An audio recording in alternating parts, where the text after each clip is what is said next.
పూలంగి సేవ.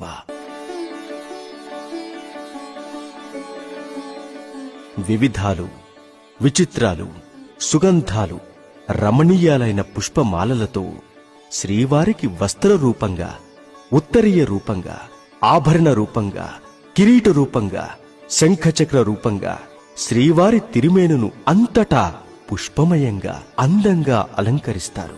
ఇప్పుడు శ్రీ స్వామివారు పూల అంగీ తొడిగినట్లుగా ఉంటారు. కోటి రెట్ల సౌందర్యంతో సాక్షాత్తు మన్మథాకారునిగా దర్శనమిస్తారు మనకు. ప్రతి గురువారం నాడు పూలంగిని ధరించిన శ్రీ స్వామివారిని సేవించి శ్రీ స్వామివారి ఆశీస్సులకు పాత్రులవుతూ ఎందరో భక్తజనులు తన్మయులు, కృతార్థులు అవుతున్నారు.